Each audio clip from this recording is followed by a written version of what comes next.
the wrestling podcast that sets all other podcasts apart. Covering news from the world of WWE, AEW, TNA, and more. Your favorite weekly episodic podcast, Ramblers Unleashed, starts now.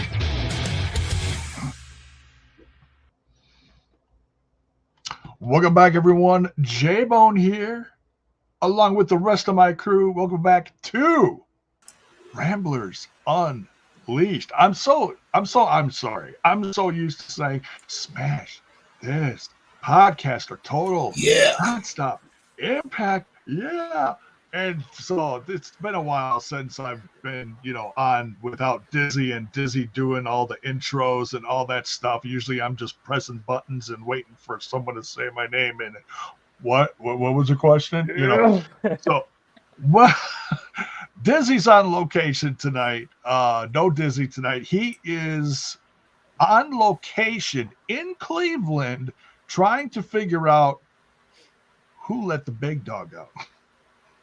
I heard he ran into R-Truth and got really confused and had to spend 10 minutes trying to get back to where he left off in his search. If anything is involving R-Truth, we'll say a little prayer for him. To my left, your right, he is the obnoxious one. We love him dearly, Mr. Max Magus. No, you're not going to get a 5-star intro like Dizzy does. You're going to get plain, simple, and stupid from me. Oh, how you doing, Max? Listen, you may do podcasts. Dizzy is a radio DJ. He's a radio. Throw out that big 5-star intro. So basically what you just did is your version of it. So I'm not upset. But that's okay because, you're still better than he is. Oh, you make me choke. Down here to my left, you're right, the Baron. What is up, bro? What up, fellas? I'm looking forward to diving into the SummerSlam, man. It was a good one. It was good. Happy. All's good here. Happy. It's past my bedtime. It's definitely not. It's almost bedtime though. Like usually midnight. Like a bedtime. That's why I brought the coffee. I don't need to go to bed yet. I've had plenty of caffeine tonight, so we're sticking to water now because God knows I'm going to be up all night now, anyways. So the press conference is going on right now. We had I'm probably missing a few, but Nia Jax was on there with Tiffany Stratton. Tiffany Stratton did not cash in tonight. We'll get to that in a little bit. LA Knight was out there. He is your new United States champion. Yeah. Thank you. And Cody's out there right now. Drew McIntyre was on the outdoor panel a little bit ago, and he was actually calm, cool, and collected, believe it or not. He wasn't, throwing referees 10 feet in the air like he was at last pay-per-view. I mean, he won, so he's not going to be out there throwing stuff around, throwing a tantrum like he normally would. You'd think he'd be like, still doing that, but like with a smile on his face, like, hey, where's the ref? Let's throw him around again. Yay. Instead of, pissed off. No, we're glad he's settled down a little bit. He certainly has a reason to celebrate now. So thanks everyone for joining us tonight. Not only are we on YouTube tonight, no, we are debuting tonight also on Twitch. So if you prefer Twitch to YouTube, like, we don't care where you watch from. It's all love. It's all appreciated. I set it up the other night, so I don't think all the bells and whistles are set. I haven't made a brand new Twitch page in a few years. They've added a lot since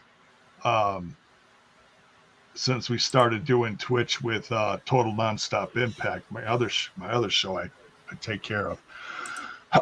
So, hey, it's a new chapter. It's a new adventure in our podcast. So I'm really stoked about it, and I hope you guys are stoked about it too. It's just another way to reach our audience, you know. Oh yeah, I'm probably on Twitch more than I am on YouTube anymore. I mean, I'm on YouTube a lot, but I've watched Twitch for years. It's a good platform. Of course, there's some crap on there that needs to go away, but like, it's usually a pretty solid platform. Wait, right? Did you just say other shows? Like you have other shows besides? You're cheating on Bone? How dare you? No. Obviously not. No, cheating. actually, you guys are the side chicks, so just relax. I don't know which hurts more. But you know what? The side chicks are always fun. You're like you're my, you know, the T and I are the brunettes. You guys are my blondes, and yeah, okay. Okay. Wait, did he just say that we're the Liv Morgans? Yeah, that too. Just please don't put on what she was wearing on the pre-show the other day. My goodness that was gracious. Amazing. That was I'll let you say that. My wife is about 10 feet from me on the other side of the wall here. So yeah, I'm just gonna nod my head. Yeah. Behave myself and try not to get divorced tonight. Lord knows. Well, you got to remember, you're on the side chick. You're with your side chicks now, J-Bone. No, I know. So, but yeah. So, okay. So, just real general before we dive into of this pay-per-view. Are you happy with tonight's SummerSlam? What do you guys think? Oh, dude, I thought it was great. Like there was definitely, it felt longer than normal for some reason for me. I don't know what it was. It was 4 instead of 3 hours. 3 hours has been typical lately. This was 4. Okay, yeah. So right, that's because it's one of the big four. The big four have to go 100%. Longer. Not complaining in that sense, but it did feel long for me. In fact, being that it was a big 4 pay-per-view, it went shorter than I was expecting. Yeah, good, because we don't need 6-hour shows anymore. No Mania. God, no. Maybe you could push that, but like I can't do 6-hour shows. No, and that's why they went to 2 nights. Which I mean, as much as you know, if you're going, you don't want to pay for 2 tickets. But what are you going to do? But at least if you're watching on Peacock, you're paying for Peacock. You're not paying for watching 2 nights worth of a pay-per-view, which would be what, $100? You know. Yeah. So, Mayor, this is funny. J-Bone, Mayor Neeson says J-Bone Triple H stole. That's okay. It's late. You know, we'll forgive you on your grammar. God knows mine isn't much better. It's okay. We still love you. Stole Manscaped from TNI. But see, the marketing manifesto that I am, no, not really. As soon as they did that, I found a screen grab online and went on the old Twitter box and promoted our code for Manscaped that we have with Total Nonstop Impact. So, yes, and I'll use it on here because I'm a whore. So, so for those of you that did see the Manscaped commercial and are like, "Ooh, those look like some great products," if you want to save yourself some money, I have a lovely little code that I use on my other podcasts because they are a sponsor of ours. Use code TNI for 20% off and free shipping. Okay, code TNI. TNI, as in Total Nonstop. Let's see what this Manscaped is all about. Otis didn't make it look great. They have a bunch of great products, whether you're trimming your beard or trimming something down below to, as what does our other scumbag say? Turn your turn your weenie into a bun length. He says something like that. I'm paraphrasing here. It's okay, yeah. It's hilarious. Let's give it a It's shot. hilarious. So, but yeah, that was a very entertaining part of this. Even though I would have rather seen Otis in a match than shaving his flesh. Jiminy it wasn't Christmas. good. It caught me off guard. I was like, what the hell? Yeah, right. Hey, listen, I just want to say that segment improved as soon as Baron Corbin walked out. Oh, not Baron. Oh, good old Baron.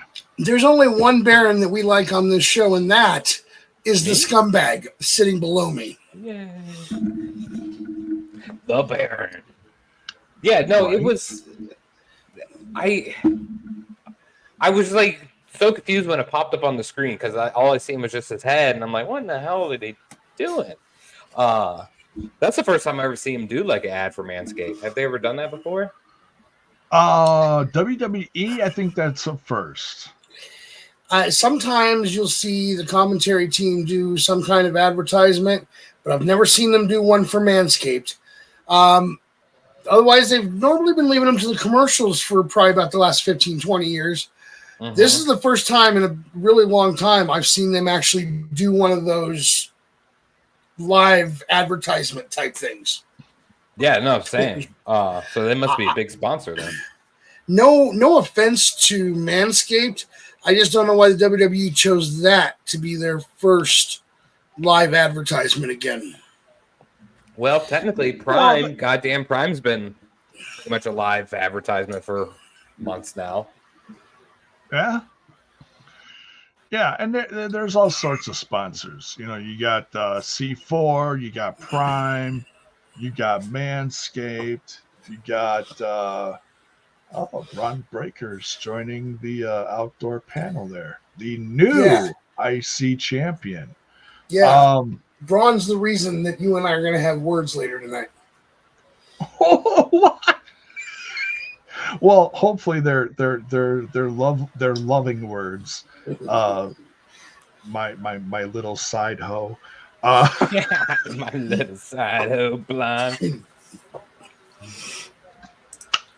All right.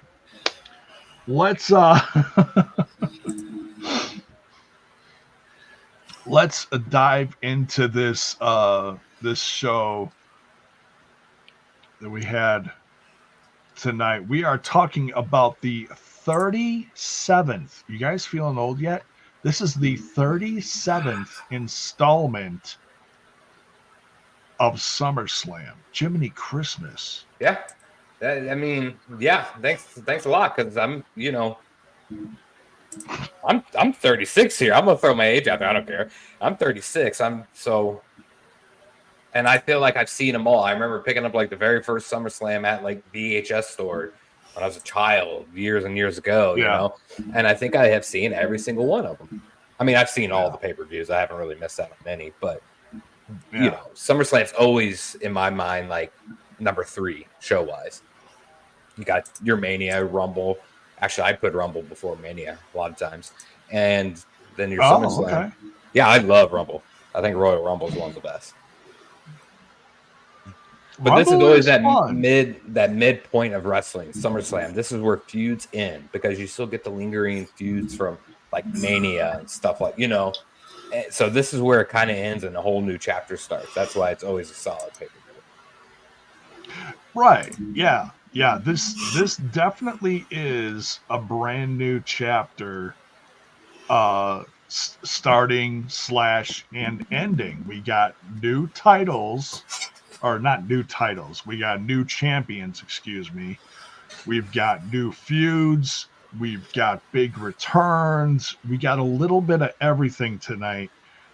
And I've been saying this for years, guys. I love a good shakeup, you know? So I had a feeling we were going to get some changes tonight. But it was also one of those things where you don't want to go nuts and predict too much because you never know what's up Triple H's sleeve.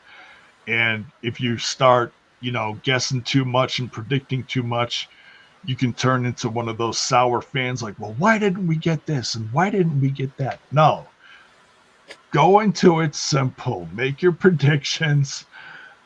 And that way, when you get what you get, you're still a fan. You're not, throwing bricks at your TV and, costing yourself hundreds of dollars.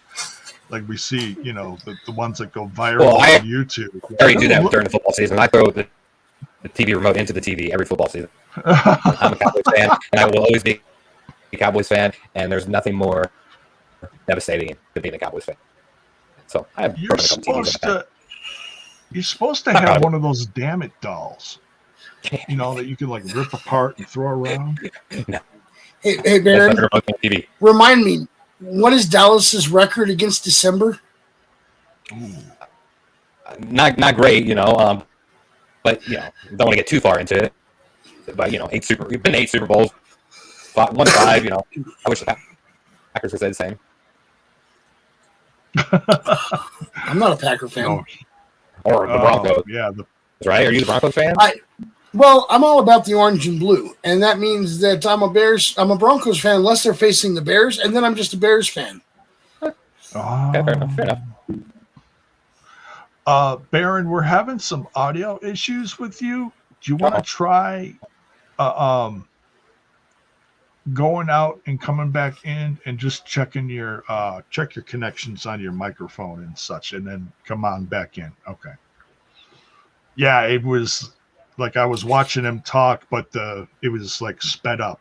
It wasn't matching what I was seeing. So yeah, no, I noticed. I was just waiting to see if either one of you was going to notice.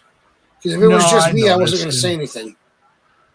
Sometimes that kind of stuff corrects itself. Sometimes it doesn't. So, but anyways, we'll continue, and he'll be back, I'm sure, in a little bit, unless he throws a brick through his computer. He loves doing this too much to throw a brick to the computer. Right. All right. So let's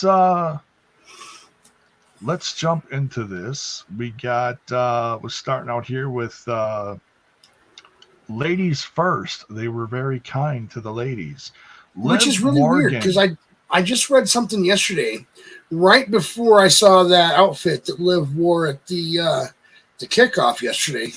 Very nice. Oh, that reminds me, I was going to say this before when we had this conversation a few minutes ago. We thank you as usual, Mrs. J-Bone. It's always appreciated that you let us have J-Bone for this time. There was an article that said that they were talking about giving Liv and Mommy the main event. Yeah, it certainly was one of the bigger stories. But as far as like what I was just talking about with a shakeup, you sometimes you want to start off with one of those, and it really gets the crowd like amped up. Like, ooh, what else are we going to see tonight? And obviously, it wasn't just a match. There was a much bigger story to this one. First of all, what did you think about the championship match before all the chaos stuff at the end happened? What did you think about the match between Rhea Ripley and Liv Morgan? I thought it was a solid match. I thought these two always put on a hell of a match, in my opinion, when they work with each other. I did enjoy. I mean, it looked like that shoulder was dislocated. But I did enjoy the fact that Rhea was able to keep pushing through even with that. So part of me thinks maybe it wasn't dislocated, but part of me wants to believe my eyes and go, no, that shoulder was very clearly out of place in the match. But her being able to hold on, that's phenomenal. Yeah, I've seen matches where people had, and I don't want to say one was legit and one was fake, because it's all part of the story. Whether an accident happens during the match or not. All right, we're gonna try this again. Oh, it's a match. Check. How am I sound? Do I sound okay? All right, Mike, there we go. Hey, the parents here. That's much better. One, two. Yeah, I think it was actually I had my hand on the mic the whole time over here, and I was pulling my cord. My hands like. Well, we are talking. We are talking about the first match now, Liv Morgan and Rhea Ripley. So just watch what you're yanking at. Yeah, well, maybe I should leave the call until we're done with the Liv Morgan match. What a good match, though, man. Like, Liv Morgan, obviously, whatever. Gorgeous. But like, it was a solid match, and a good story came out of this whole thing. And it was kind of like unexpected in my mind. You know what I'm saying? I did not expect Dom to turn like that. I called it. I told you guys like 2 weeks ago this was coming. Oh, well, you told us a bunch of stuff, Max. I had a feeling something was going to happen, but you never know to what degree, or sometimes this could have been a match that went through, ended clean. Liv is still champion, and Rhea Ripley and Dom show up the next night talking about, wanting a rematch or something. And then, the twist happens the night after the pay-per-view. Sometimes you get something like that. And maybe they should have, because the turn looked terrible. I mean, at first it looked like it could have just been an accident until you saw him smiling, and then you saw him help Liv up after the match and kiss her. So, I mean, they definitely could have played it better. I mean, it looked weak when he threw that chair in there. It just didn't feel like he was meaning to help her at first. Yeah, I feel that too. I feel that too. I feel like it was a little lackluster, I guess you could say, maybe. I don't know if that's the right word for it, but especially like once he took the chair out of Rhea's hand, I kind of knew something was happening. Yes, she could not win like that, obviously. Right. So, yeah. But yeah, now you mentioned it, it was a little different, but it was okay because Liv was great and did everything wonderful. Yeah, Liv. Yeah, great match. Yeah, like I said before you came back, these two always put on a damn good match together. Yeah, they do. They really do. And I thought, I mean, like I think Dom to me is like that annoying mix of just being an annoying brat and then like the Eddie Guerrero a little bit. You know what I'm saying? I think what he does is great because, he's, not a big guy or anything. So I love the turn. And it puts, we'll dive deeper into it, but like the Judgment Day, this changes everything for them. Could we get Liv in the Judgment Day type of ordeal? See that happening. Yeah. There's a lot of there's a big picture to a lot of these stories outside of winning and losing that's gonna cause a lot of relationship changes, stable changes, attitude flares, just you name it, it's gonna happen in the fallout from this, which is gonna be so much fun. So yeah, Liv Morgan gets help from Dom. Dom throws the chair in the ring, and who knew who was gonna get there first? Props to Liv Morgan though. Put Rhea Ripley through it and then pinned her 1, 2, 3. And the look on Dom's face, that shit-eating grin. I hate that fucking grin. God damn. He knew exactly what he was doing. I mean, and then helped her up. And she was like, excuse me? Like this was not something, you could tell this was not something clearly planned out from Liv. This was all Dom. Yeah. And well, I mean, what switched it though? Like that's the thing that I guess we'll find out in the fallout of it all, but like it just kind of happened very oddly, kind of like Max was saying, because, you know, on the weekly show, he's like, "You're disgusting. I don't like you," you know, and it was just kind of weird how it all happened. See, but yeah, the GOAT for sure, Dirty Dom, lucky bastard. Men are dogs, and I've been there at another point in my life. Certainly not now. I'm happily married, right, babe? In fact, you just called yourself a whore. Let him know. And he's calling us the side chicks. Yeah, you tell him. God damn, yesterday was our 10-year anniversary. So happy anniversary. Mrs. J-Bone and I we're doing good, you know. Good. Life happy isn't always the grandest, but we're stronger than ever. We're doing great. So I would just like to say congratulations to J-Bone on his 10-year anniversary. I would like to say to Mrs. J-Bone, I am so sorry you've had to put up with him this long. She's had to put up with me for 15 years. Oh, I am so sorry you've had to put up with J-Bone for 15 years. Oh man. Oh, it's been a wild ride. It's been something. But I couldn't be happier. You know, I joke with her about so and so's on TV. Oh my God, you know. It's Liv. Oh my God, it's Rhea Ripley, and she's given the look, and you know.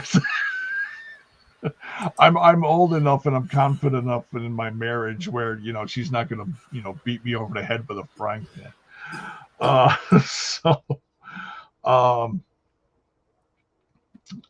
That's you know what, let's well, first of all, welcome. This is someone new on the Twitch. Mick, I'm not sure who this is, but I love the name McWawa with fries. Hell yeah. Welcome to the Twitch. Love it. And if you're into subbing on Twitch, it's most appreciated. Or tipping or whatever. I'm not sure what we have all set up yet. I gotta double check. But nonetheless, thank you. This is our Twitch debut tonight. We've been on YouTube for quite a while. Is Jacob Fatu injured? I'm sure we're gonna find out soon enough. In fact, Trips is talking right now, but I can't hear him. It's just like the TV's just, you know, off camera here. I'm going to rewatch the conference back. I wouldn't be surprised if he says something, but he looked, oh my God, Jacob Fatu was just throwing chairs like he couldn't stand up. I'm hoping he's fine. What did you guys think when he was like, he hit the table? I said it, you know, in our chat, or we have a little group chat, and I feel like we'll probably talk about the main event more, but I thought for sure the way that the finish happened, I feel like Fatu had to be injured of some sort, because I think they expected, you know, both of them to be in the ring beating Cody, because it didn't really make sense how it all transpired. But yeah, I would say he definitely got injured. Yeah, or maybe he's just, I mean, I'm hoping he's just banged up. Yeah, we'll see. We'll find out soon enough. I mean, if they have to drop the tag titles, you know, it's one of those things. I mean, it takes a lot to injure one of them Samoan boys, just so we're clear. Oh, yeah, they're tough. Hell yeah. But look at where the brothers came from, Tama Tonga and Tangaloa. They came from New Japan, and there are not many tougher places than New Japan as far as pro wrestling. I don't know. But the eye patch, man, come on. What's up with the eye patch, bro? What? Oh, he's selling. Didn't you see that? I did, but like it just I don't know. It's just goofy to me. Kevin Owens like got the crap beat out of him because he took that guy's site. Yeah, he just looked weird with it. I don't know. I do remember, him pulling at his eye, but it was just if you watch it after it happens and after the beatdown and everyone's, there's bodies everywhere. The dust is settling and they're all in the ring or they're all just outside the ring and they're doing this at the end, before credits. He's holding his eye and it's all like swollen and red. So something happened. Oh shit, really? Okay. Oh yeah. Yeah, it was ugly. I haven't heard specifically like what happened, but something it's kind of like when you see boxing and they hit something just right and all of a sudden you got a big old bubble around your eye. Oh yeah. Yeah. Like a black eye, only different. Yeah. Swollen. Same, only different. So, but yeah, great question. We'll find out soon enough. I'll text Triple H in a little bit after he's done with the. No, I'm kidding. I'm full of shit. Yeah, I was like, damn, J-Bone, you got the pull these days, man. You got Tripp's number? Well, after you've been doing this for over 11 years, man, you get the connections. No, yeah. Okay. Okay. I got a few connections somewhere else, but not for WWE stuff. No. My connection is finding out when I'm gonna get pancakes the next morning for my wife, stuff like that. I'd say that's an important one to have. That's a hell of a connection. Can we have pancakes in the morning, please? Are you just a normal pancake guy, or are we like a blueberry pancake, or what? Normal pancakes, okay. But you spread peanut butter on top of them. Oh yeah, peanut butter and syrup. Oh yeah, absolutely. God damn it! As most viewers know, that I am the resident stoner. So when food is brought up, that is probably the only thing that's going to be on my mind for the next hour. I'm not allowed to eat on air anymore. Yeah, you've been barred. You've been banned. Yeah. He had a whole thing of Cracker Barrel. Was it a Cracker Barrel or what? Where was it? I mean, there was Cracker Barrel, there was Golden Corral, there were multiple restaurants. Yeah. Fucking Max. I loved it. It was like a running gag that here I was eating while we were talking wrestling. Tripping Chick-fil-A. Bro, come on. Fries everywhere. No, I'm kidding, bro. All right. We continue. So, yes, we have Liv Morgan retains her Women's World Championship with the help of Dirty Dom. The aftermath of this should be absolutely chef's kiss. Can't wait to see what happens. He's now Daddy Dom. He is absolutely he has earned that title, and I'm sure they're both celebrating tonight. And all right, come on, no, don't say that. Don't put that in my head, J-Bone. How dare you? Why can't it be both? I was just gonna say for real sake, man. Dom's wife has got to have a very thick skin watching all this happen on TV on a weekly basis. Oh, yeah, 100%. God bless her, man. 100%. Right? Because not all women would take that. Oh, man. Nope. Good stuff. Good stuff. We have the Intercontinental Championship on the line next. Sami Zayn defending against Bron Breaker. What did you guys think of this one?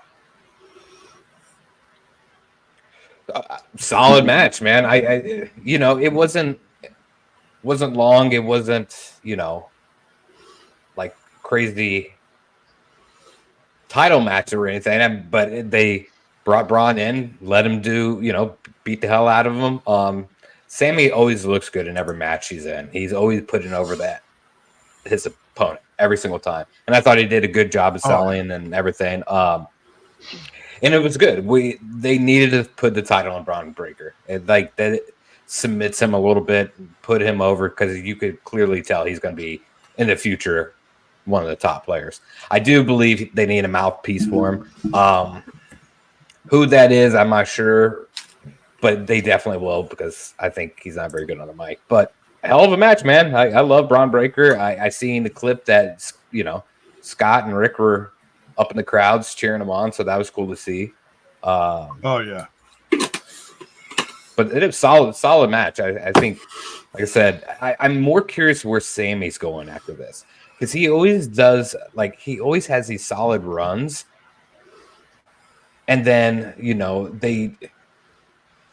just disappears for a few months. He's there, but he doesn't have any big storylines.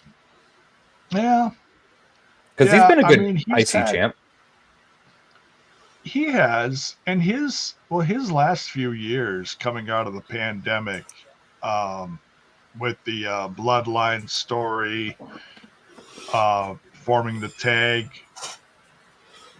team with KO and such, and then kind of going their own ways after that. He's had a wild few years. Yeah. So I don't know where he goes after this. He's been like a main guy for quite a while. Maybe he takes a step back for a little bit. Who knows? Yeah. What do you think, Max? Well, this is the moment we're about to have a conversation.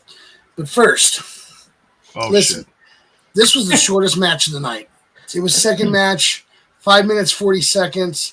The next shortest match was 12 minutes. They displayed the strength of Bron Breakker and kept it short. They did phenomenally with this. This was a great match. This crowd popped for him, too. What? Mm-hmm. Yeah. Oh, yeah. This crowd popped for him, too. Yeah. Yes. So here's what we need to discuss, though, because this conversation actually came up in the group chat.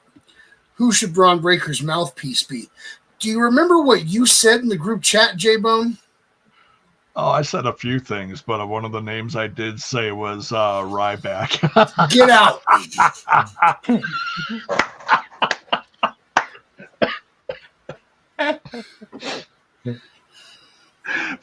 That would be interesting. I'm not going to lie. Get out. Oh, my God.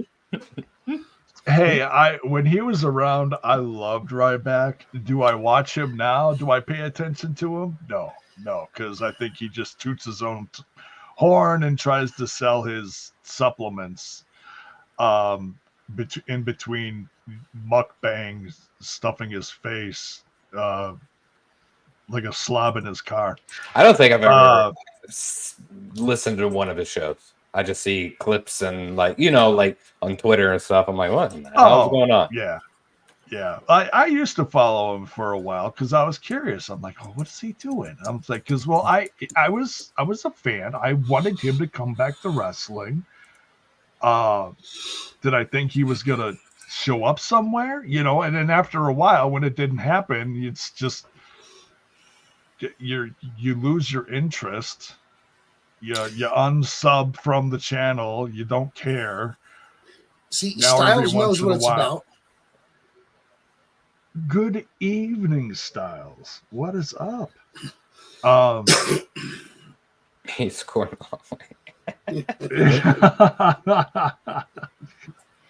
Oh my God! We got the corn statement. There has been a sign every week for the last several weeks about somebody eating corn the long way. Whether it's WWE or AEW, somebody has it in the audience at least once a week.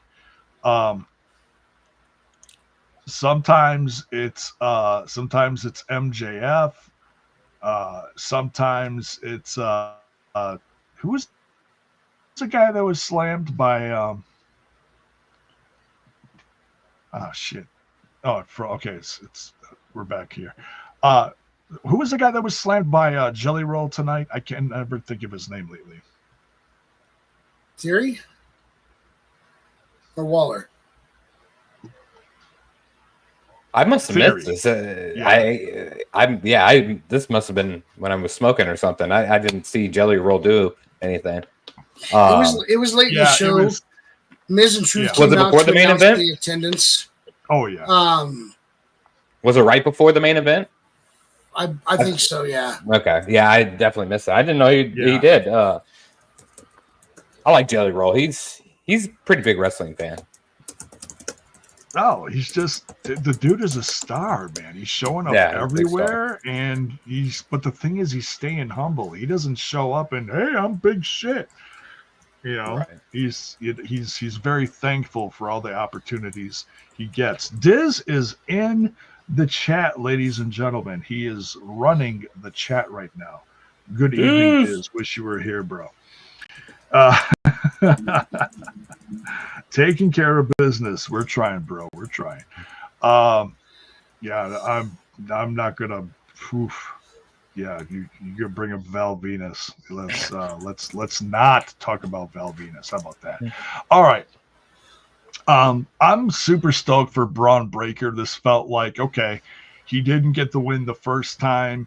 He had to go back. You know what do football teams do when they lose? They watch tape. They watch tape. They watch tape. They watch more tape. This is what Braun Breaker had to do. He had to go back and figure out what were the weaknesses that he missed the first time, and so that he could get them this time. He got some fresh gear. He looked like $1 million. He looked like a star. The crowd was actually behind him. And I think it's because Braun Breaker, while he has been heelish, he's still, how do I say it? He's riding that fine line, kind of like Stone Cold always did heelish stuff, but everyone always rooted for him. You know? Yeah, like a tweener. Yeah, like right, neutral, whatever they want to call it these days. I think the fans just recognize how good he is, like, and they know like he's athletic and they're behind that, and they want to see a champion like that. So I'm glad he won. That was a good, quick match. Yeah, this was the start of, we could see where this pay-per-view was going to go. At least I was hoping at this point after we saw this. You know, we saw Dom turn in the first match. We saw the title change in this one, and it's like, oh, there is a theme here. And I don't know if you guys smelled it early, but I smelled it. I'm like, we're getting some new champs tonight. We're getting some new storylines. We're going to get something in the main event. Didn't know exactly what. My wife was jumping up and down when Roman came out. I knew that was going to happen. I knew it. I called it. I'm like, yes, dear. You called it. I'm very happy. I'm very proud of you. You called it. I was wrong. You were right. Yes. And I love her dearly. She cracked me up. She was so excited to see him back. But what does Dizzy have to say here? Braun is one of those guys that no matter what, people will cheer him on. He could dismantle the entire Raw locker room and do heelish stuff and still get good heat. Yeah, he's got to be a little careful, but this is the making of a star right now. And this is the first big step, him getting this title. So we don't know how long he's going to have it. We don't know what the next step is, but I'm happy for him. And I think I can speak for the rest of us. I think all of us are pretty excited. It's going to be fun to see which direction to go with him. But I will make the final statement that he's got to have a mouthpiece, or someone walking him out, or being around him. I don't feel like he's got the other than just destroying people, which is great, but like right. He needs somebody that could talk on the mic for him. Right. Yeah, I mean, and he's also one of those characters that he doesn't have to go out there and cut like 20-minute promos like Sami Zayn does. Fighting champion. He's different. He's whatever he comes out there. Triple H is just wrapping up his portion of the Jiminy Christmas. Jack, I'm sorry. I just Jackie Redmond just turned to the side and I went. Okay. Anyways, it's summertime.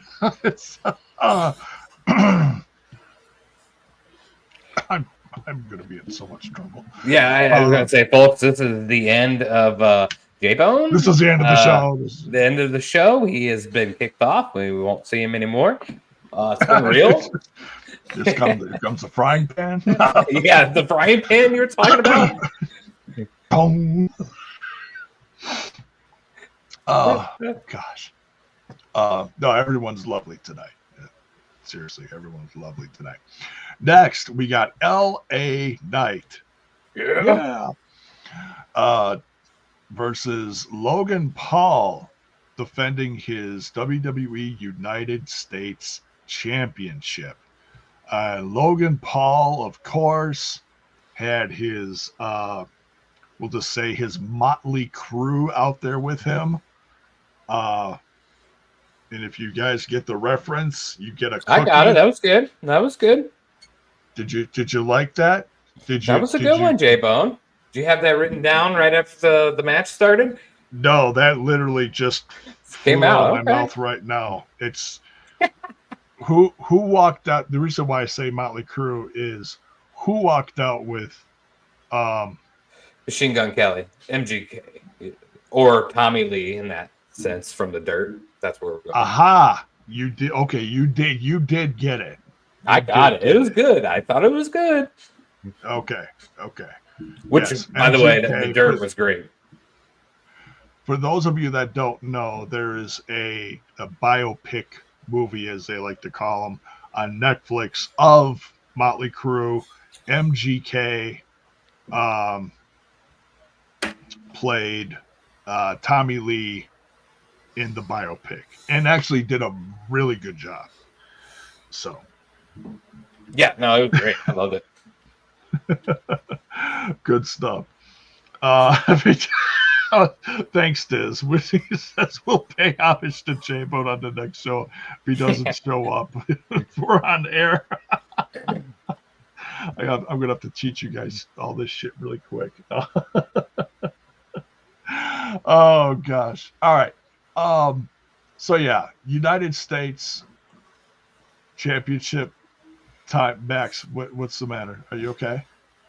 I followed your suggestion. I turned on my TV. Damn. Yeah. You're you're seeing what I'm seeing. She's a lovely host. Yes, of course he is. You know the difference between you and me? I'm single, so I can sit here and enjoy this without getting in trouble. Right. I'm going to look over and get a pan thrown at me. Right. No, they always have a good panel of panelists. Yeah. Jiminy yeah, we do. Christmas. Yeah. All right. So LA Knight, he defeats Logan Paul for the United States Championship. You're being told to relax by this. And look, he's not even here, and he's like, "Hey, settle down there. Settle down now." This is another example of new chapters being told in this story this year for WWE. There has been an absolute grassroots groundswell behind LA Knight. and it is the biggest thing in this company since the grassroots upheaval of Daniel Bryan. Now, we can agree to disagree. It's fine, but I don't think I'm too far off there. This felt like if he didn't get this tonight, I don't know where we go, because at some point it starts trickling down, and you lose momentum, and a guy like him should not lose momentum. You got to push a guy like this. We put titles on guys that have been busting their ass for 10 years, 20 years, whatever it's been, celebrating their hard work. You see the following that's been growing, selling merch, toys, whatever it's been. LA Knight's been killing it. And I still can't believe he has the fandom he does, because it's just like, wow, I'm so happy for him. I still remember when he was in TNA and doing the same shtick, just a little different, had a different twist to it. And it was like, man, if only this guy had a bigger stage to be on. And it finally happened. I'm so happy. What do you guys think? We'll start with We'll start with the Bear. Yeah, no, Sam, I'm happy for him. He should have definitely won ages ago in my mind. But also in the same sense, I feel like he's a guy that doesn't really need the title. Just persona alone, I think whatever he does, it's going to be gold. But let me tell you, I'm not a fan of the Logan Paul human whatever. But goddamn, in that ring, that dude is phenomenal. Yes. This match showed it. Both of those guys killed it. I think this was one of the matches of the night for sure. Yeah. LA Knight winning that title was huge for him. His future is going to be massive. He reminds me of like that Stone Cold, like rock mix, like that's what it reminds me of, which we need a lot more of. Yeah. Yeah, I hear you there.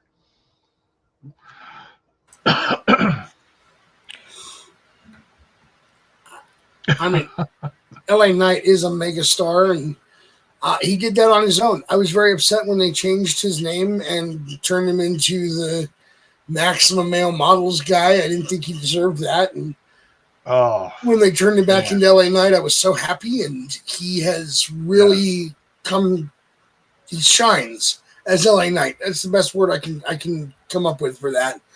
And I think he's very deserving that he won the title finally. And it helps that, look, I know Logan Paul gets a lot of hate. I just don't think he gets enough. So you think? Yeah. I mean, I think we're going to see him. I think we're going to see him away from WWE for a while, with all the stuff that's happening with him. He's got some stuff happening to him behind the scenes. For those of you that don't know, he has a little lawsuit on his hands against who is that? Oh yeah, the Olympics. yeah. So I always enjoyed like the shenanigans he has in his matches, Logan Paul. But this is good for LA Knight, and now it's gonna be really interesting who he faces going forward. Yeah.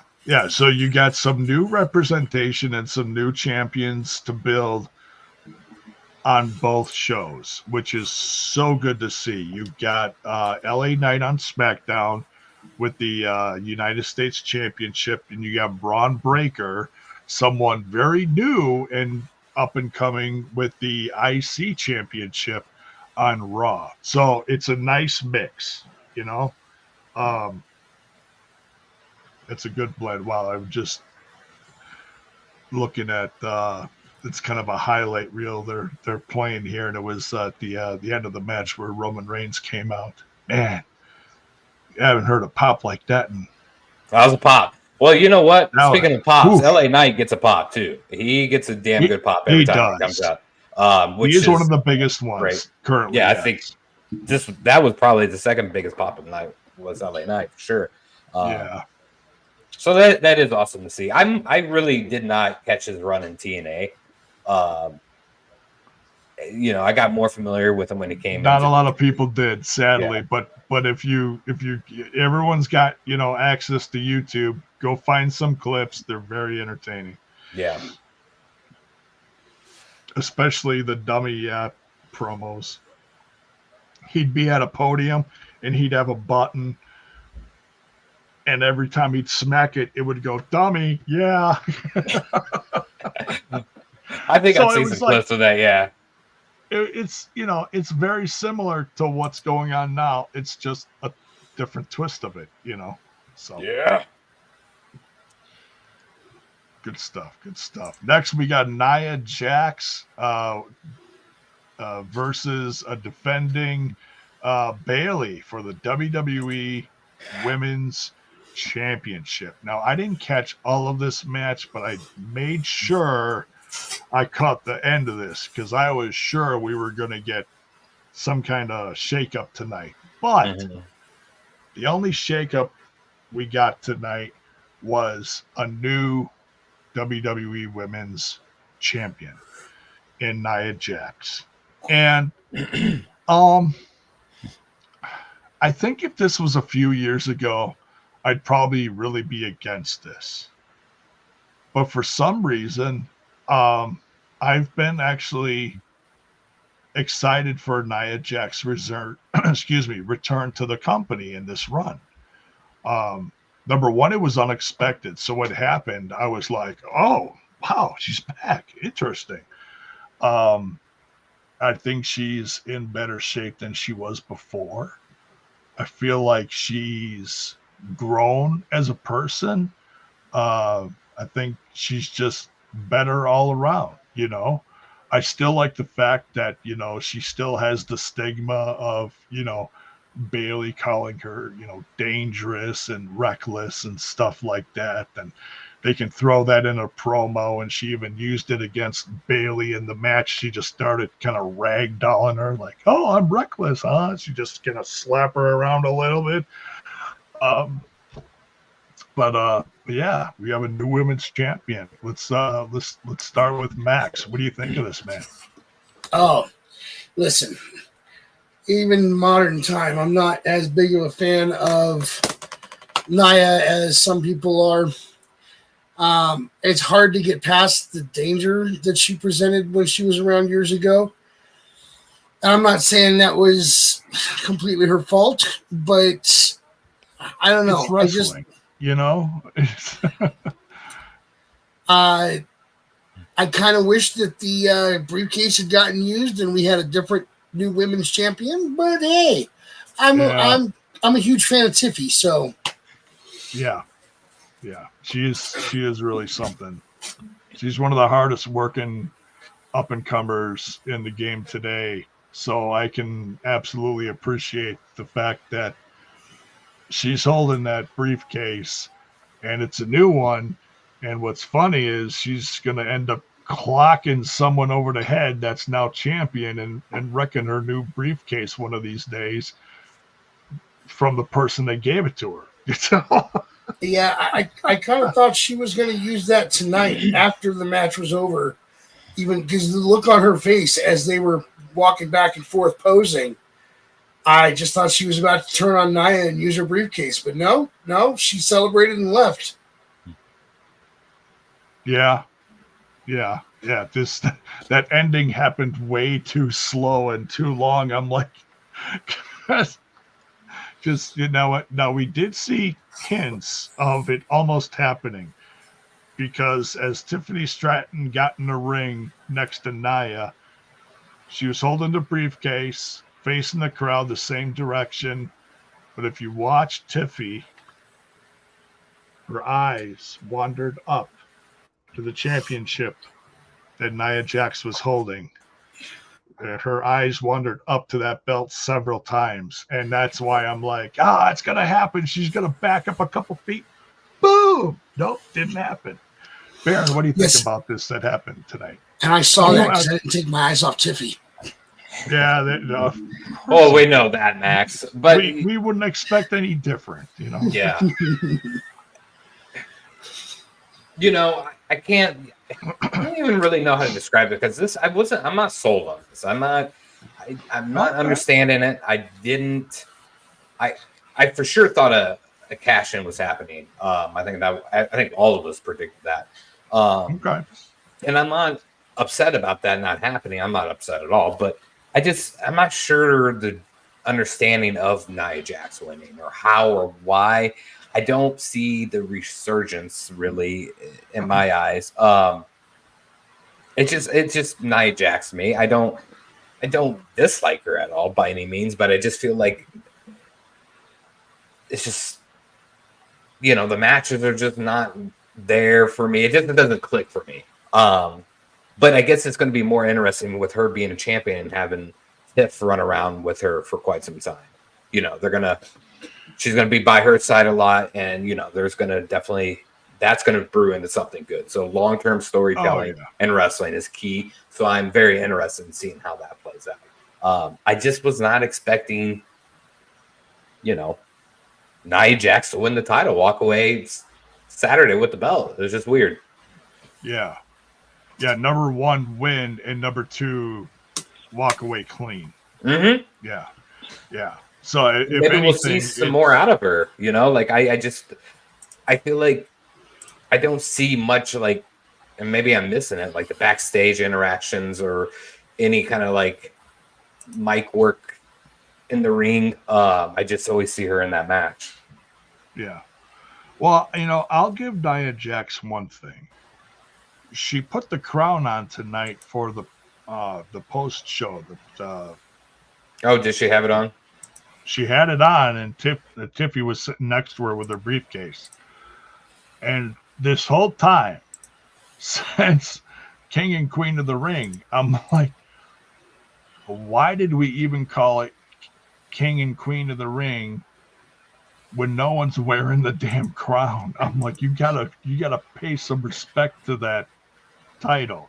I'm like, you can't just call yourself King of the Ring and then chuck the crown and be like, yeah, I'm still king. No, man, wear that thing. That is a piece of wrestling history. I don't care if the crown changes every year. I don't care if the winner changes every year or whatever.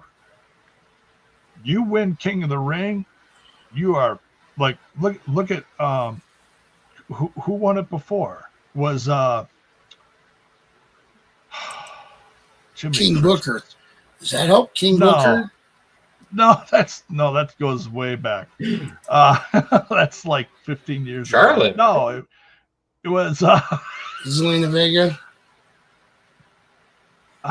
He's part of the New Day. Xavier. Thank you, Xavier Woods. I kept on wanting to say Consequences Creed, but I'm like, Jiminy Christmas. No, that's not it. That's his TNA name. But yeah, he wore the crown all the time from what I remember. But anyways. Yeah, he did. So Nia had it on tonight. We'll see if she shows up with the championship and the crown on SmackDown. They're on SmackDown. So we'll see. But yeah, I don't think she's going to be champ for very long. Especially by the look. What's the next major pay-per-view? What is the next one? At the end of August, they've got Bash in Berlin as opposed to Bash at the Beach. Yeah, I think they'll hold on to it a while because the story will be very good between the two of them. I'm sorry. I'm picturing, Gunther on the poster, and he's on the beach with some. I don't know if you guys remember these commercials from back in the day, and it was a mock at the Russians, and it was like the swimsuit contest, and it was some fat Russian chick that came out in a big gray dress, and that was her. That was her swimsuit, and they'd go, very nice. And, and then some other chick would come out in a big gray dress, and that was her swimsuit. And they go, very nice. And I'm just picturing Bash in Berlin to be something real similar and be like, Gunther coming out with some not so attractive German women or something. I don't know.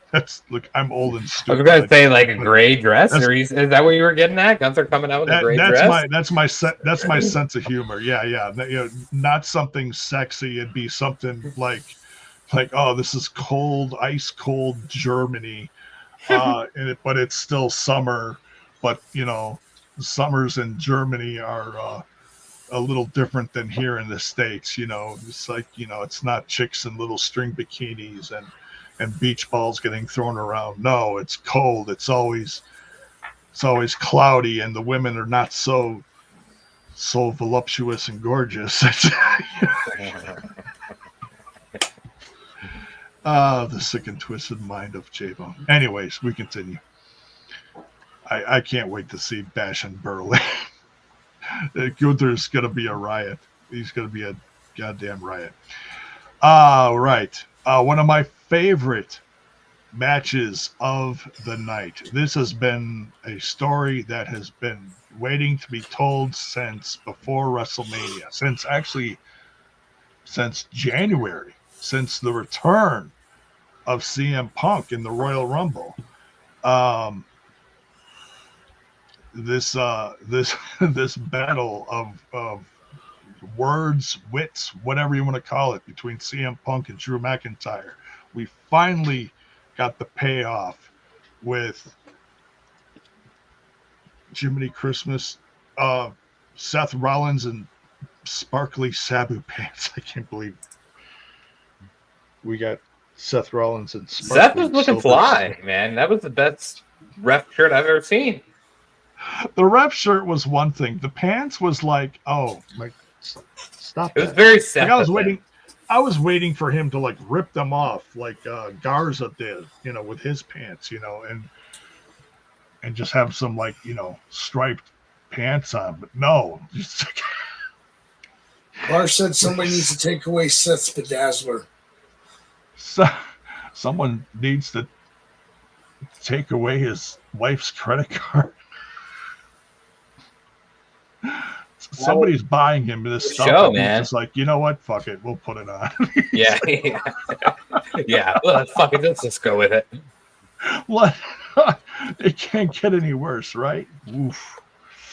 Yeah. Careful what you wish for.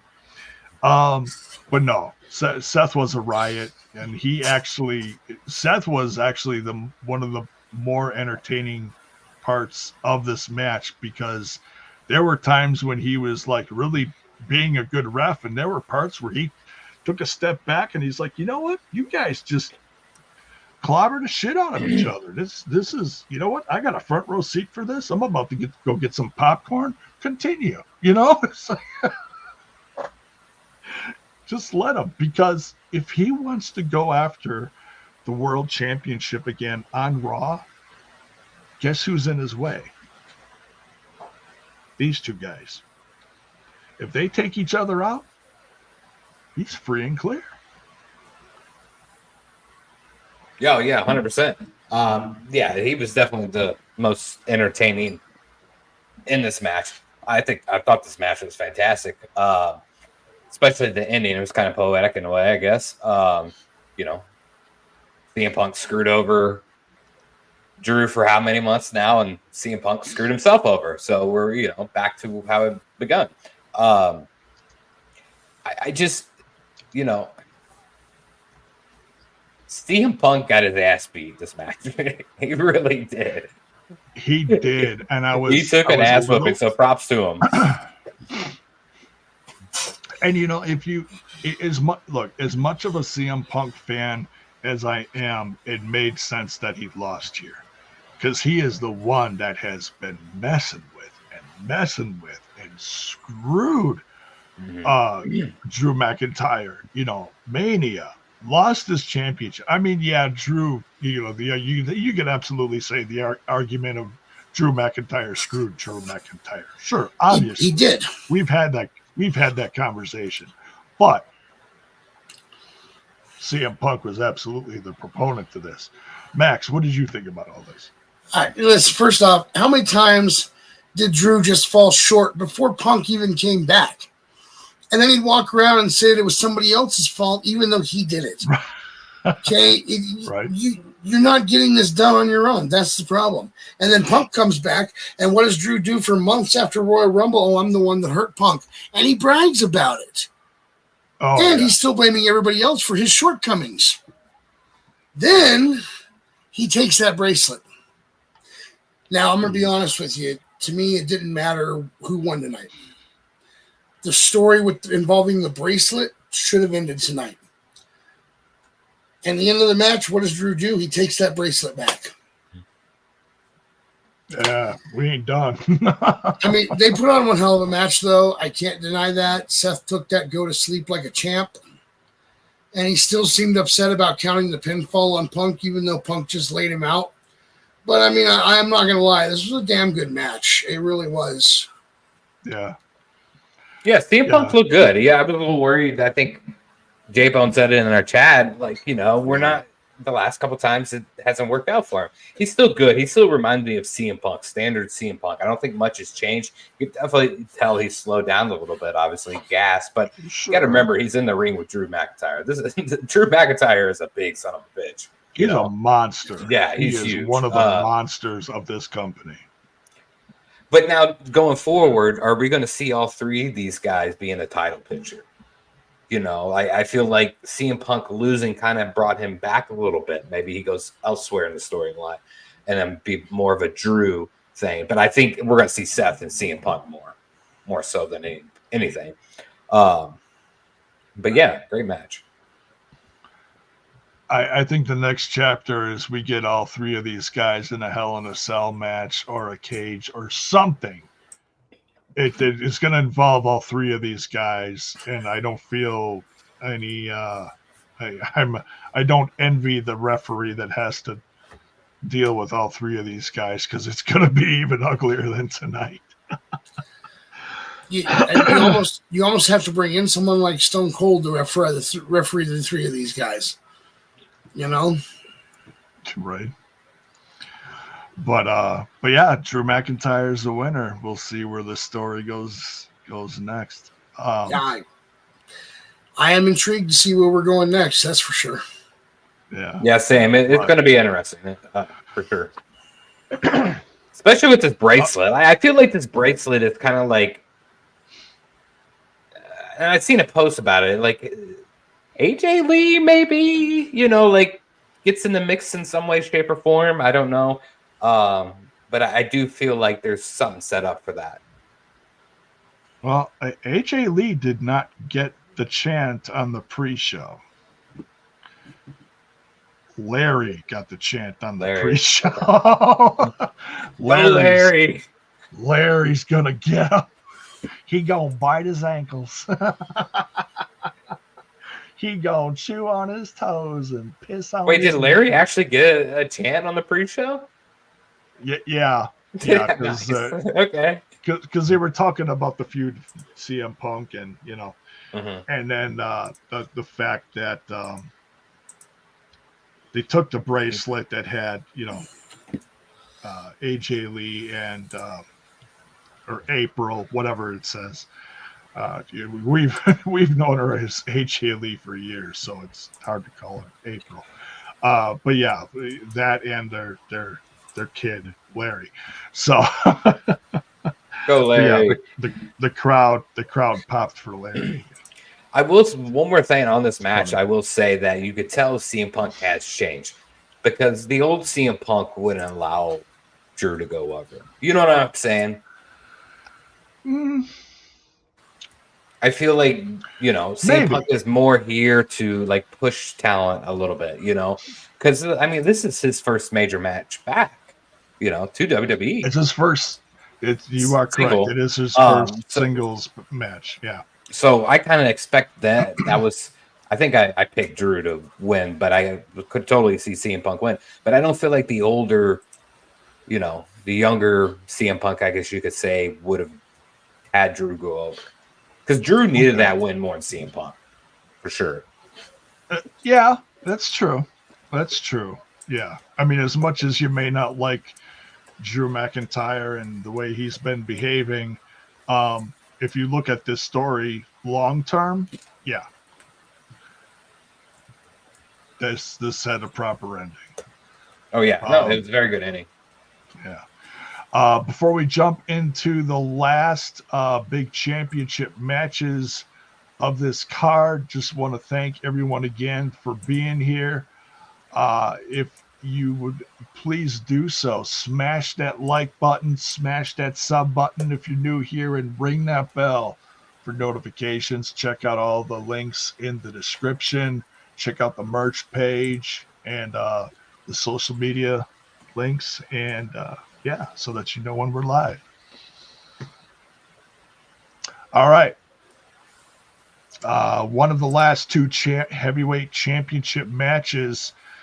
Well, one's a heavyweight championship match. The other one is the WWE Universal, or whatever they call it. I don't know.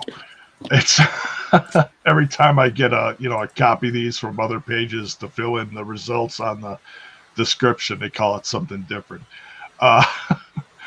Gunther versus Damian Priest for the World Heavyweight Championship.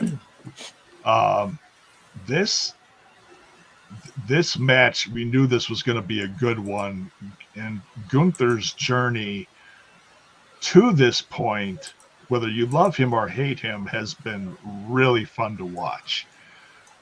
Especially if you were a fan of his prior to WWE, say even before NXT UK, where he was in Progress and companies like that in Europe. He was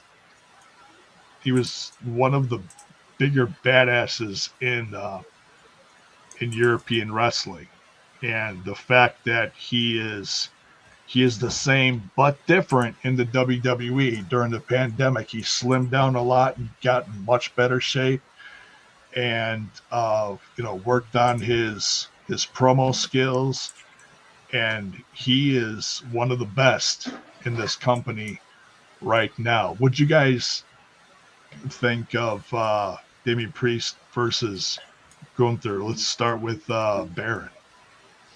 Yeah, I think this is, when it comes to wrestling in the ring, hard hitting, this is probably the match of the night for sure. Storylines away, solid match. I mean, Gunther is fantastic in the ring, and I don't think Priest gets enough credit. There's always every match he has, the like Michael Cole or somebody is along those lines saying he's fighting for everybody's respect. I mean, like, he got it a long time ago. I think he's great. I don't think, is he bigger than Gunther? Will he carry the title better? Probably not. But I mean, Gunther deserves it. How long was his Intercontinental Championship run? Like 10 years? Like, it felt like 10 years. But no, dude, 30. It's solid. Yeah, 30. Yeah, it was a long one. Jesus Christ. But he's going to hold on to this title for a very long time. We're pretty sure he beat Steamboat for it. No, I'm kidding.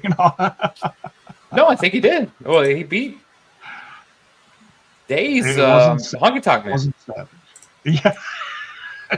No, that was Warrior, which they were playing clips from this earlier, and they did like a top 10 SummerSlam moments, and one of them, I believe they said it was number 8, and I said this should have been top 3, was Ultimate Warrior defeating the Honky Tonk Man for his IC championship. But that just shows my fandom and how far back it goes. That was such a those pretty historic times. Those are good times right there. Hell yeah. And like, we didn't talk about Finn Balor screwing Damian Priest over in Judgment Day. Yeah, we can put that all in here. Yes. Yeah. But yeah, go ahead. Screwing Damian Priest up.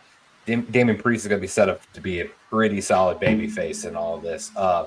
So that's going to be super fun to watch, the feud between those two. But But yeah, I have nothing but good things to say about both of these guys. I think Gunther is going to have a very lengthy fucking title run, and I'm not sure if I'm here for it or not. But it's going to be good for sure. And they hit hard. Oh, he is old school when it comes to that. I mean, he is. I look at guys like Gunther, and I look at some of the old champions from, say, just prior to the time of Hogan, where things got, sparkly and wild with MTV and everything. And there was a different breed of wrestler back then. You had guys like Nick Bockwinkel. You had guys like The Crusher. You had guys like, shit, I can picture him. I can't think of his name. The guy that trained Triple H was famous. Had his own school on the East Coast. Someone will come up with it. Yeah, somebody come up with it because I don't know who the hell we're thinking of here. But he reminds me technically like a Fit Finlay or William Regal without the on the mat technical wrestling. Yeah. Killer. Thank you, Killer Kowalski. There we go. Power knuckle hold. I believe that was Killer Kowalski's finish. No, I'm kidding. Thank you, Power Knucklehold. Appreciate that. Welcome to the Twitch. This is our podcast debut on Twitch this evening. So thank you for joining us. Terrence Sullivan is joining us. What is up, brother? Good to see you. If you're late coming in here, let us know. What was your favorite part of SummerSlam tonight? What was your favorite match? What was your favorite championship win? Put it in the chat. But yeah, Max, what did you think about Gunther defeating Damian Priest with a little help from I don't know. Are we going to call Finn Balor a friend he screwed him. Gunther, or he no? Screwed him. He screwed Damian Priest, I think. I wouldn't call him a friend to Gunther, but he's definitely an enemy to Damian. But look, and this was a great match. You cannot deny that. If you've been watching Gunther for the last few years, like you mentioned, the man is talented. One of my favorite Gunther matches was the first time he took on Pete Dunne. And that made me a Pete Dunne fan, not just a Gunther fan. I mean, these two tore down the house. If you haven't seen that match, go back and watch that. That was on NXT. That was damn good. Gunther versus Ilya was the NXT UK. Yes, when, he beat Dunne for the NXT UK title. Yes, that match was phenomenal. It was one of the greatest all-time matches. And then watching Gunther take on Ilya for NXT stuff, that was damn. Then Sami, Jey Uso, Chad Gable. I mean, everybody he went through while he was the Intercontinental Champion. This match was going to be nothing short of spectacular. We knew that going into it. Yeah. The only mess up was having Finn come out and interrupt a classic match. This match was a clinic on how to have a wrestling match. If you had just done it as a straight up match, it would have been perfect. I'm not saying they were wrong for what they did because they're working on their stories, but this match didn't need outside interference. These two were tearing it down just fine. Yeah, it was like I've heard mentioned several times since it happened. Headlines and people talking about it online and references from commentators. There were several factors tonight that was going to make the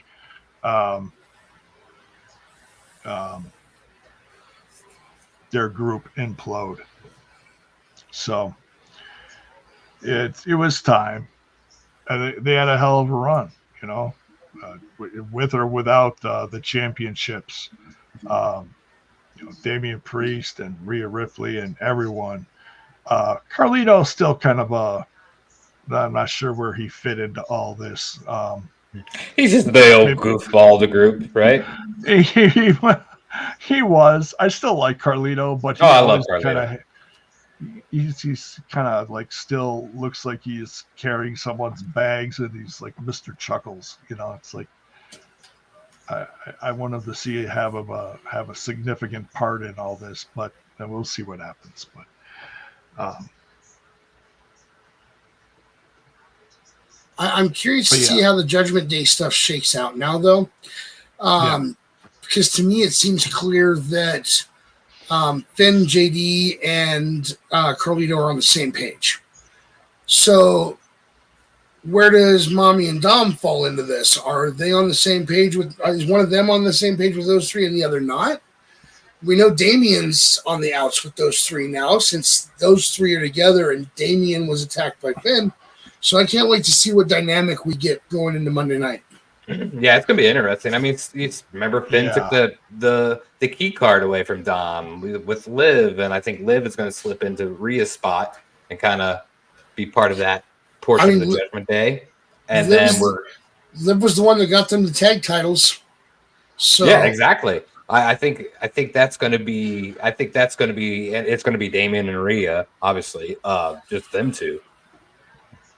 Now there was a side stipulation here in this match, and I don't remember hearing it mentioned during the match. It probably was, but there was so much happening, some chest chopping and all this stuff happening even before Finn showed up. If Damian Priest lost his title, what was the side stipulation? That he was going to have to leave? That was when he faced Seth. That stipulation was not put into place for this match. Oh, so that he was not going to have to leave the Judgment Day. That wasn't part of that here? Yeah, no, that was against Seth. Okay, I thought that was... What pay-per-view was it? Hell, I forgot. It's been so long. I was thinking, like, man, what stipulation was this match? I fucking couldn't remember. Was that Money in the Bank? Yeah, it was Money in the Bank. Yeah, that's right. One of those, yeah. So... but yeah, I think we're gonna have to wait and see who sticks with who. Obviously, Dom and Liv are together. I think Rhea Ripley and Damian Priest are gonna stay together as some kind of,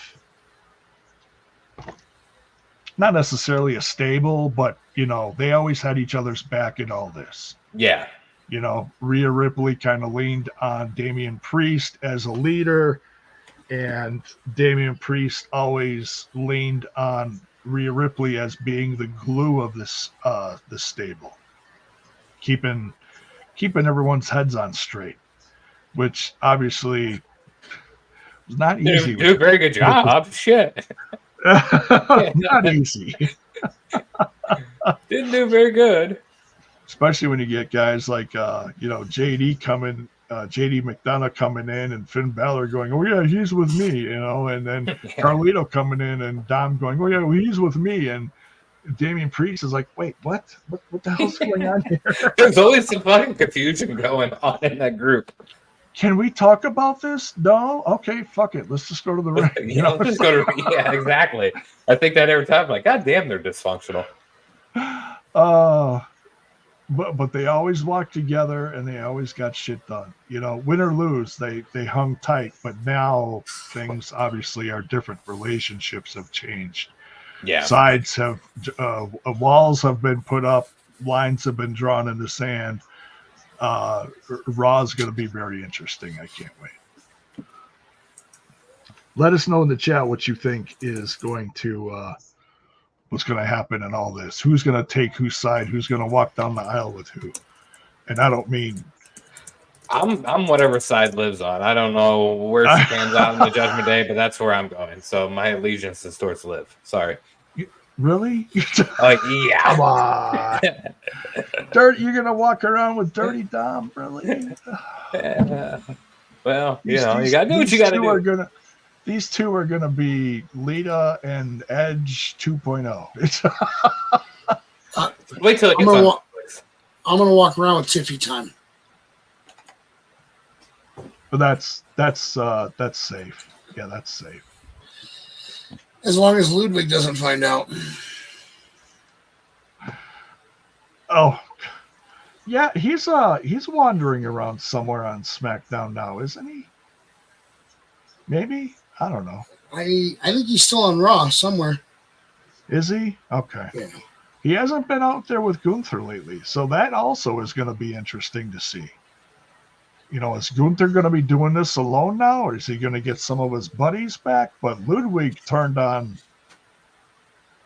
Oh, I cannot ever think of the guy's name. Da Vinci? What's his name? I forget. Giovanni I Vinci. fuck their names up every time, man. Every damn time. That one's on SmackDown now. Yeah, I don't. Gunther doesn't need anybody. I think he can carry himself pretty well. I think he was all right on the mic with Damian Priest. So, all right. Last but certainly not least, we are at last match on the card tonight, the main event. Cody Rhodes defending against the, well, self-proclaimed head of the table, Solo Sikoa of the Bloodline in a Bloodline Rules match. This is not the first Bloodline Rules match that we've seen this year. The first one was Cody Rhodes versus Roman Reigns in April at WrestleMania, and that was crazy enough. But now you've got a whole new crew and a whole new mountain of chaos to deal with. And man, how Cody Rhodes is not ending up looking like me after, you know, the pay-per-view and dealing with all this stress is a mild miracle. Well, he's the one that keeps agreeing to the goddamn Bloodline matches. Yeah. Goddamn, every time I'm like, all right.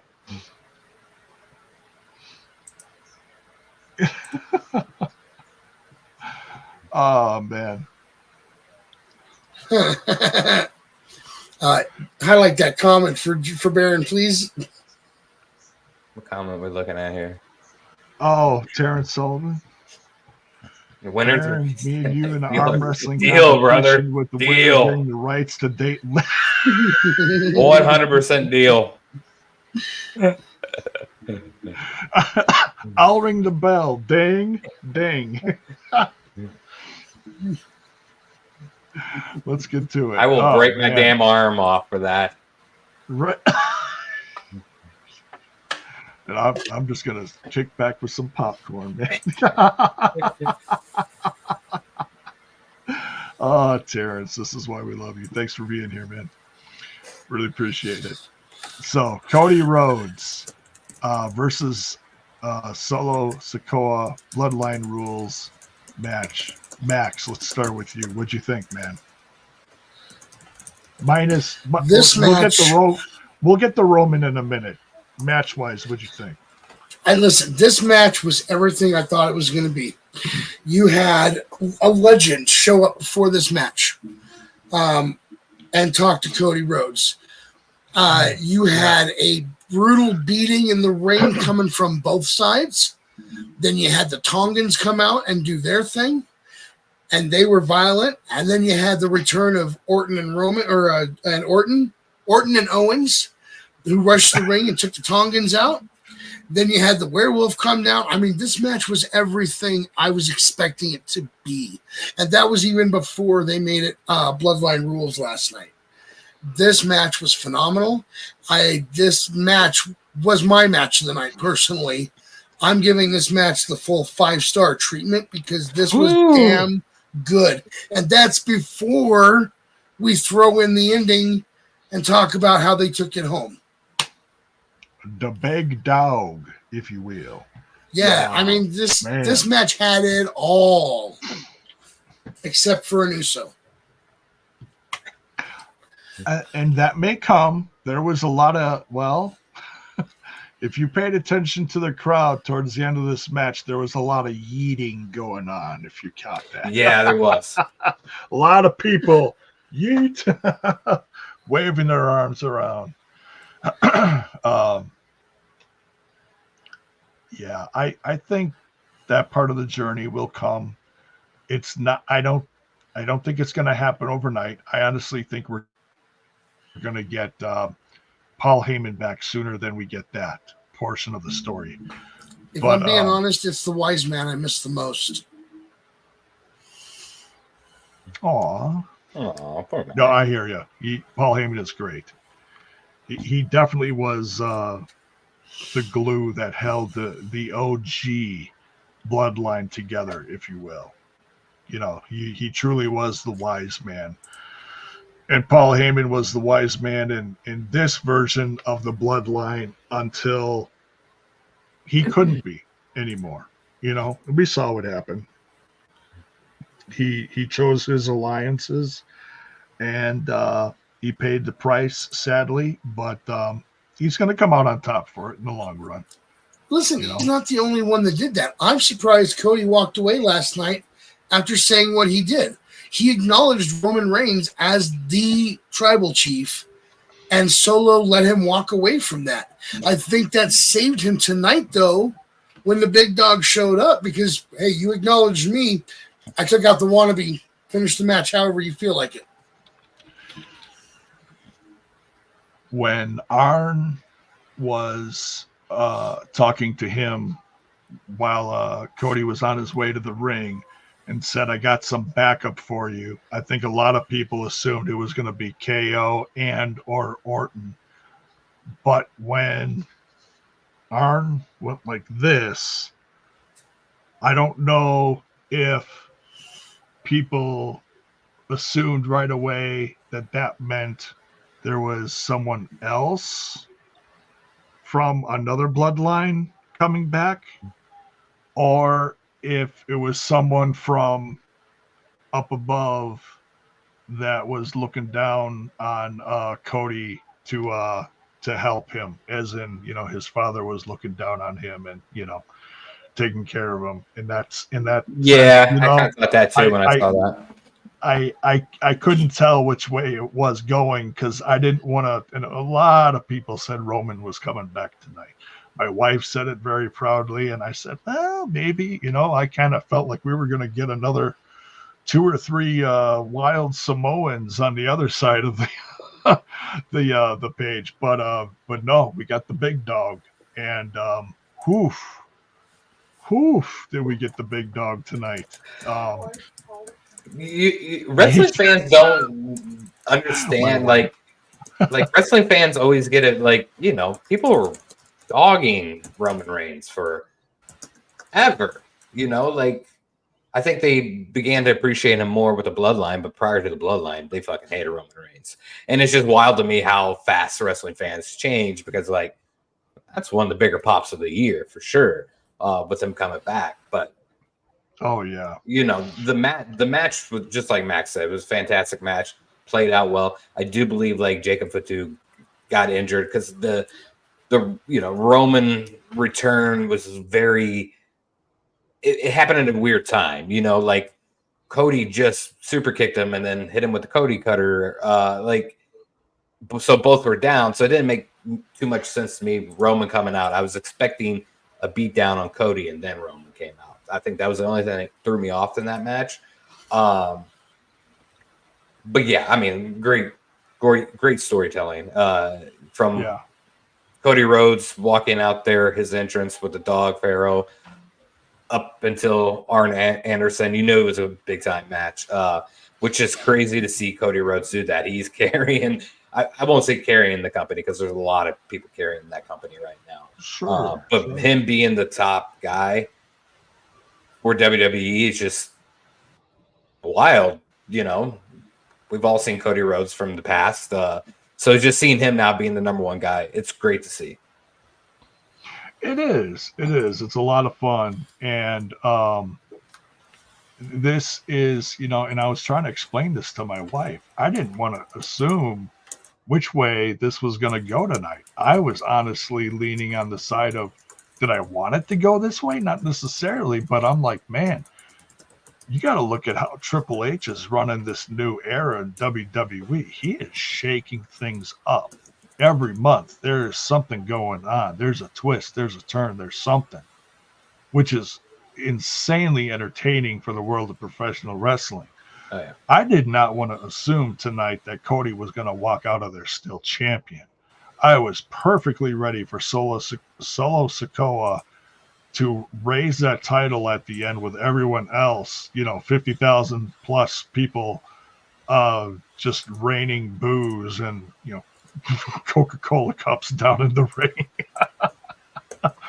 And then possibly a return of the big dog after that and a face-off or something. Either way, I would have been happy with the result. But Cody's still on top.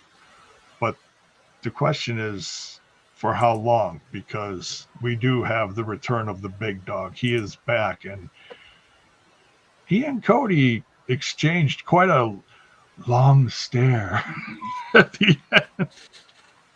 So yeah, he was trying to figure out what the hell this guy that I just beat at Mania fucking helped me win here. What the hell happened? Yeah, there was.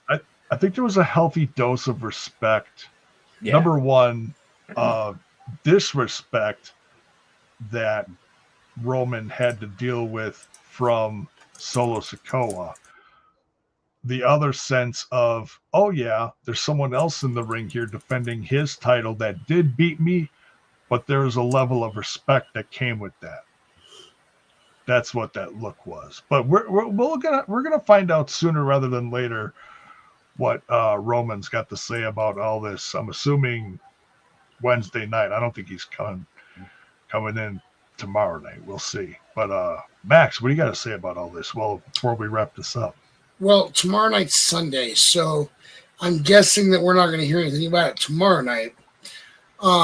We normally don't hear about things until Monday. I told you he was not going to lose the title. I called everyone who was coming out. You never listened to me. Mrs. J-Bone, we're very sorry that he does not listen to you.